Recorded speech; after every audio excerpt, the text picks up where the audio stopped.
रूस और यूक्रेन के बीच के युद्ध को 1 साल हो गए हैं और ये जंग खत्म होने का नाम ही नहीं ले रहा। और आलम यह है कि अमेरिका और उसके सहयोगी देश जहां यूक्रेन को हथियारों से पाट रहे हैं, तो वहीं ईरान और अब चीन रूस के साथ पूरी तरह से खड़े दिखाई दे रहे हैं। वैसे दुनिया में आ रहे इस आमूलचूल बदलाव के बीच एक्सपर्ट्स भारत की विदेश नीति में व्यापक बदलाव की ओर संकेत दे रहे हैं। वहीं साथ ही वे कमजोर रूस और चीन के बढ़ते प्रभाव को लेकर भारत को सोवियत संघ का उदाहरण देकर चेतावनी दे रहे हैं।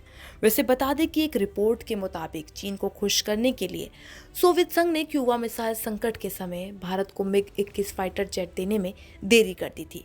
वहीं अमेरिका के थिंक टैंक स्टिमेशन सेंटर की रिपोर्ट के मुताबिक यूक्रेन युद्ध के बाद भारत की विदेश नीति में कई तरह के बदलाव आए। वैसे भारत अब रूस पर अपनी निर्भरता को घटाने में भी काफी जुट गया है। साथ ही रूस ने यूक्रेन युद्ध में बहुत खराब प्रदर्शन भी किया। इसके अलावा अब रूस पश्चिमी देशों के प्रतिबंध के बाद हथियारों का उत्पादन करने में काफी मुश्किलों का सामना कर रहा है। इसी वजह से भारत में अब रूस के भविष्य में रणनीतिक पार्टनर होने की उपयोगिताओं को लेकर बहस छिड़ गई है।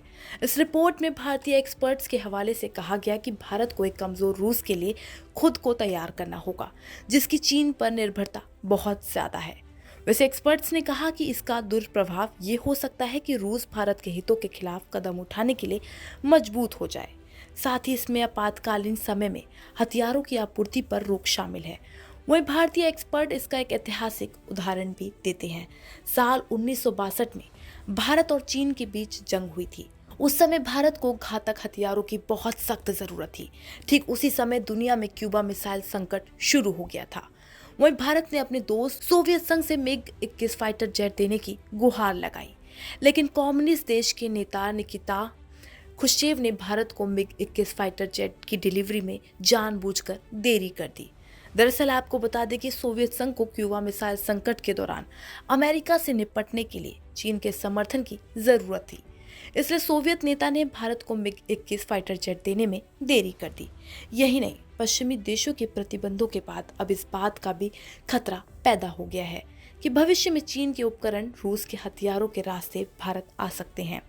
इसकी वजह यह है कि रूस को अब पश्चिमी देशों को कोई सप्लाई नहीं हो पा रही है। अगर ऐसा होता है तो ये भारत की सुरक्षा के लिए बड़ा खतरा होगा।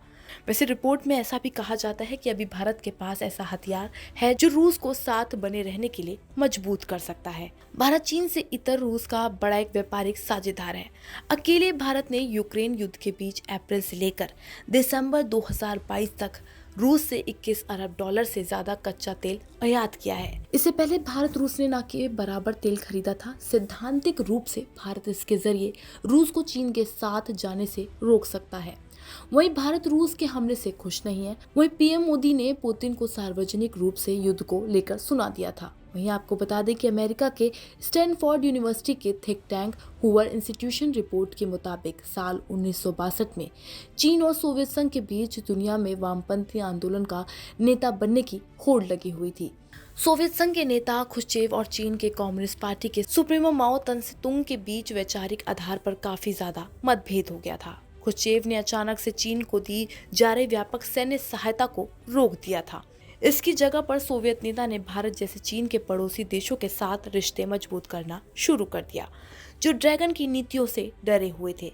खुश्चेव ने भारत के साथ अत्याधुनिक MiG-21 फाइटर जेट की डील की ताकि नई दिल्ली ड्रैगन का करारा जवाब दे सके। हालांकि क्यूबा मिसाइल संकट ने एक बार फिर से सोवियत संघ और चीन को एकजुट कर दिया है।